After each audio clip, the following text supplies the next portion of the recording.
Hello students, welcome to CR International Online Classes.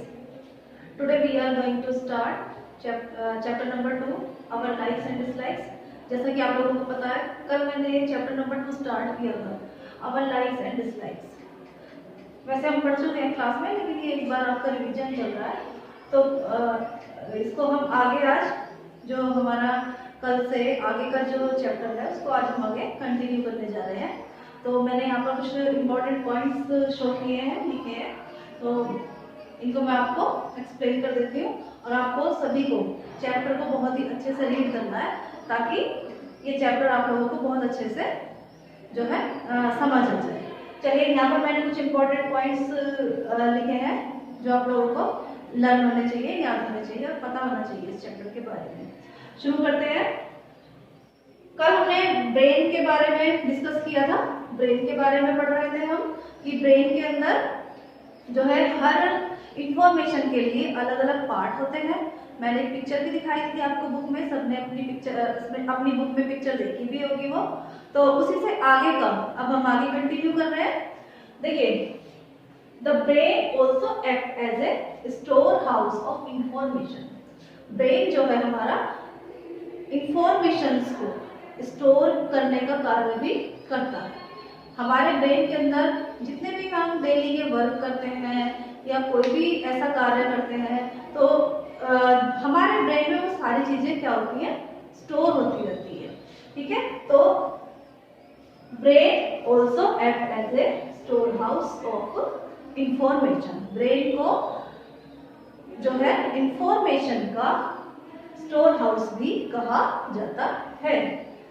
आगे देखिए, when we experience or learn something, जब हम कुछ समझते हैं, पढ़ते हैं या लर्न करते हैं, याद करते हो ना आप पेपर में, एग्जाम में, या फिर हमें कुछ ऐसा अनुभव होता है, एक्सपीरियंस होता है, अच्छे बुरे हमारी लाइफ में सभी एक्सपीरियंसेस चलते रहते हैं। our brain stores this information as memory।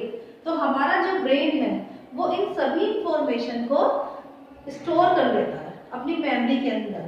ठीक है, this memory is utilised by the brain for processing other similar kind of information. देखिए, अगर हमारी लाइफ में कोई हमारे साथ अच्छा एक्सपीरियंस हुआ है या बुरा एक्सपीरियंस हुआ है तो हमें आगे के लिए हम अलर्ट हो जाते हैं ताकि वो चीज हमारे साथ दोबारा ना हो। क्यों? क्योंकि हमारे ब्रेन में वो सारी इंफॉर्मेशन जो है स्टोर्ड है। तो हम कोई भी कार्य करने से पहले सोचते हैं कि ये कार्य हमारे लिए ठीक है या नहीं। क्यों? क्योंकि हमें उस चीज के बारे में एक्सपीरियंस हो चुका है। यदि हम कोई कार्य पहली बार करते हैं और उसमें हमसे कोई गलती हो जाती है तो उसके बाद हमें उस चीज का अनुभव हो जाता है, एक्सपीरियंस हो जाता है, तो हम दोबारा करने से पहले सोचते हैं कि ये काम हम करें या ना करें। क्यों? वो सारी इंफॉर्मेशन जो भी अच्छी या बुरी, जो भी हमारा एक्सपीरियंस था, वो हमारे कहाँ पर स्टोर है, हमारे ब्रेन के अंदर वो स्टोर है। फॉर एग्जाम्पल देखो, व्हेन अवर हैंड बर्न्स, मान लीजिए हमारा हाथ कभी जल गया था व्हाइल बर्स्टिंग ए क्रैकर। दिवाली में हम पटाखे चलाते हैं, कई बच्चे हाथ में लेके ऐसे छोड़ते हैं, लेकिन कई बार ऐसा भी हो सकता है कि ये इससे हमारा हाथ या फिर हमारी स्किन को नुकसान हो सकता है। तो ऐसा काम बिल्कुल भी नहीं करना चाहिए। ठीक है, तो कई बच्चे कर देते हैं गलती से, लेकिन ऐसा काम आगे से अगर किसी ने किया हुआ हो तो आगे से मत करना। क्यों? क्योंकि उसमें हमारा ही नुकसान होता है। तो ये इंफॉर्मेशन हमारे ब्रेन में स्टोर हो गई, तो आगे से अगर किसी के साथ ये एक्सपीरियंस हुआ है तो वो आगे से उस कार्य को नहीं करेगा। This incident is stored in our brain, क्योंकि इसकी इंफॉर्मेशन हमारे ब्रेन के अंदर क्या है, स्टोर्ड। ठीक है, तो हमें ऐसा कोई भी अनुभव होता है, अच्छा या बुरा, तो वो सब कहाँ पर स्टोर हो जाते हैं, हमारे ब्रेन के अंदर। और उस कार्य को, उस काम को करने से पहले हम हमेशा सोचते हैं कि ये काम हमारे लिए अच्छा है या अच्छा नहीं है, तो हम तभी सोच समझ के उसके बाद ही कोई काम करते हैं। नेक्स्ट देखिए, factors that influence our likes and dislikes. कुछ ऐसे फैक्टर होते हैं जो हमारे पसंद नापसंद यानी कि लाइक्स और डिसलाइक्स पर इफेक्ट डालते हैं, प्रभाव डालते हैं। तो आगे मैं इन फैक्टर्स के बारे में बताऊंगी कि कौन कौन से फैक्टर हैं। There are many factors that influence our likes and dislikes. ऐसे बहुत से फैक्टर्स हैं जिनका जो है हमारी लाइक्स और डिसलाइक्स यानी कि पसंद और नापसंद पर प्रभाव पड़ता है, इफेक्ट पड़ता है।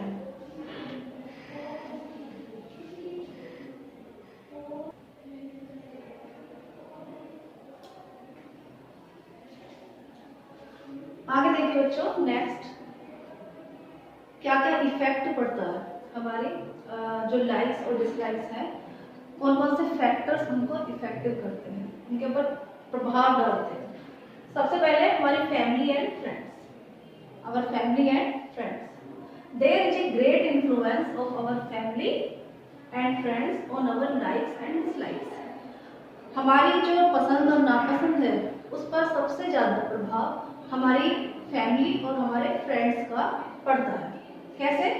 For example, a child born in a family of classical musician, यानी कि अगर मान लीजिए कोई किसी बच्चे का जन्म ऐसी फैमिली में हुआ है जहाँ पर सभी लोगों को क्लासिकल म्यूजिक पसंद है, तो ऑटोमेटिक उस बच्चे की पसंद भी क्लासिकल म्यूजिक बन जाएगी, क्योंकि वो उसी माहौल में पलेगा, उसी माहौल में वो बड़ा होगा। ठीक है, तो ऑटोमेटिक जो है उसकी पसंद भी क्लासिकल म्यूजिक की बन जाती है। Would automatically develop liking for the classical music. ठीक है, आगे देखिए, similarly the son of A footballer will develop a liking for football. इसी प्रकार से क्या होता है, मान लीजिए कोई किसी के पेरेंट्स को फुटबॉल खेलना पसंद है, तो क्या होगा, ऑटोमेटिक उनके जो चिल्ड्रन हैं, उनके जो बच्चे होते हैं, उनमें भी फुटबॉल के जो है फुटबॉल का जो गेम है उनको ऑटोमेटिक अपने आप ही पसंद आने लगेगा। क्यों? क्योंकि उनकी फैमिली में वो चीज चलती है, उनकी फैमिली में लोगों को फुटबॉल खेलना पसंद है। इसके अलावा हम और भी एग्जाम्पल्स दे सकते हैं, फुटबॉल की जगह क्रिकेट का भी दे सकते हैं। कुछ लोगों को क्रिकेट खेलना पसंद होता है, तो ऐसा माहौल होता है घर में, तो उनको वही चीजें पसंद आने लग जाती है जो उनकी फैमिली के लोगों को पसंद होती है। अच्छा, इसी प्रकार से हमारे फ्रेंड्स का भी हमारी लाइक्स और डिसलाइक्स पर बहुत ज्यादा इफेक्ट पड़ता है। मान लीजिए हमारे किसी फ्रेंड को कॉमिक पढ़ना पसंद है, जो कॉमिक्स की बुक आती है वो पढ़ना बहुत पसंद है, तो हम उसके पास बैठते हैं तो हम भी देखेंगे कि ये क्या पढ़ रहा है, तो हमारा भी इंटरेस्ट डेवलप होगा उसके अंदर और फिर हम भी इसको पढ़ेंगे और हो सकता है कि हमारी भी पसंद वो कॉमिक बन जाए। मान लीजिए हमारे फ्रेंड को फुटबॉल खेलना या फिर कोई और गेम खेलना, वीडियो गेम खेलना, कुछ भी ऐसा पसंद है, तो हम उसके अंदर जब इंटरेस्ट लेते हैं जो वो कर रहा है, तो ऑटोमेटिक हमारी भी पसंद वही बन जाती है। तो सबसे ज्यादा फैमिली एंड फ्रेंड्स जो होते हैं हमारे, वो हमारी पसंद और नापसंद में जो है बहुत ज्यादा इफेक्ट डालते हैं। आगे देखिए, नेक्स्ट जो है ऑक्यूपेशन। ऑक्यूपेशन का मतलब होता है कोई भी व्यवसाय या फिर जो भी हम काम करते हैं वो हमारा ऑक्यूपेशन होता है। जैसे टीचिंग है, टीचर क्या करता है, टीच करता है, बच्चों को पढ़ाता है, तो ये हमारा ऑक्यूपेशन हो गया। इसी प्रकार से डॉक्टर है, डॉक्टर क्या करता है, डॉक्टर मरीजों को देखता है, तो डॉक्टर का ऑक्यूपेशन वो हो गया। ठीक है, तो बिजनेसमैन है, सर्विसमैन है, बहुत सारे ऑक्यूपेशन होते हैं। Occupation of the people also influence their likes and dislikes. और ये जो ऑक्यूपेशन होते हैं ये भी हमारी लाइक्स और डिसलाइक्स पर क्या डालते हैं, बहुत ज्यादा इफेक्ट डालते हैं।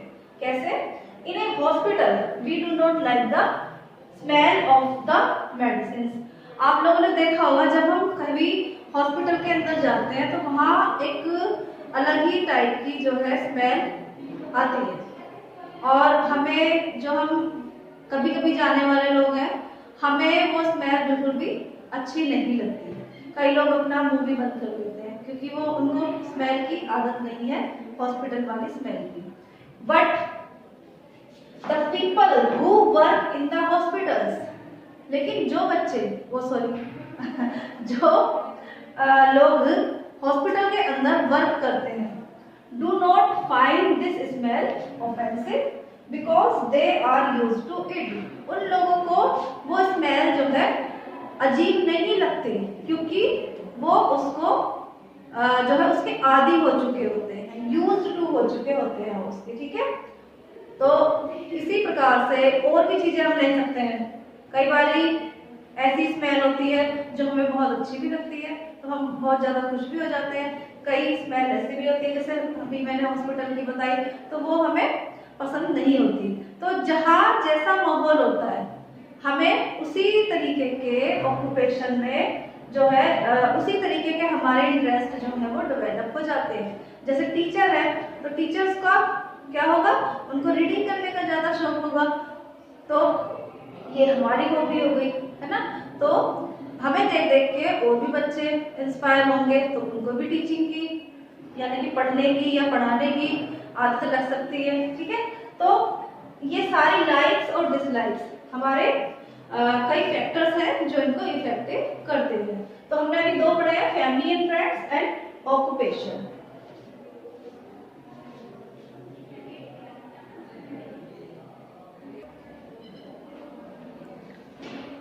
आगे देखिए बच्चों, नेक्स्ट जो हमारा फैक्टर है दैट इज ट्रेडिशन, यानी कि जो हमारे रीति रिवाज होते हैं या हमारी परंपराएं होती हैं, उनके अनुसार भी क्या होती है, हमारी लाइक्स और डिसलाइक्स होती हैं, और वो हमारी लाइक्स और डिसलाइक्स को प्रभावित भी करते हैं। Culture and traditions are part of our life. जो कल्चर है और जो ट्रेडिशंस है यानी कि रीति रिवाज है और जो हमारी परंपराएं हैं, वो हमारे लाइक्स और डिसलाइक्स को या फिर हमारी लाइफ को भी इफेक्टेड करते हैं। They also play a major role in determining our taste, और हमारे टेस्ट को डेवलप करने में भी इनका बहुत बड़ा योगदान होता है। क्योंकि क्या होता है कि एक जैसे फॉर एग्जाम्पल एक एग्जाम्पल देती हूँ, एक child born in a non vegetarian family, मान लीजिए एक बच्चे का जन्म ऐसी फैमिली में हुआ है जहाँ पर नॉन वेजिटेरियन खाना बनाया जाता है, यानी कि वो नॉन वेज खाते हैं, तो ये उनकी रीति रिवाज है, ये उनकी परंपरा है, ये चला हुआ आ रहा है। ठीक है, usually develops his liking for the non vegetarian food. ठीक है, तो ऐसा हो सकता है कि जो उनके बच्चे हैं उनमें भी वो आदत जो है वो लग जाएगी, तो उस फैमिली के बच्चों में भी क्या होगा, वो भी नॉन वेजिटेरियन हो सकते हैं। ठीक है, कई नहीं भी होते, लेकिन अगर कई होते भी हैं, ज्यादातर होते हैं। No on the other hand a child born in a vegetarian family, अगर हम देखें इसके उसको उलट करके, ऑन द अदर हैंड मान लीजिए कोई बच्चे किसी बच्चे का जन्म ऐसी फैमिली में हुआ है जहाँ पर नॉनवेज नहीं खाया जाता, केवल वेजिटेरियन फूड खाया जाता है, तो ये उनकी रीति रिवाज है, ये उनकी परंपराएं हैं। ठीक है, has liking for vegetarian food, तो उस बच्चे को क्या होगा, वेजिटेरियन फूड ही ज्यादा पसंद आता है। तो आज के लिए इतना ही। यहाँ तक सभी बच्चों को बहुत अच्छे से रीडिंग करनी है चैप्टर की, और कुछ नहीं समझ में आए तो आप वीडियो को फिर से देखना और चैप्टर को अच्छे से समझने की कोशिश करना।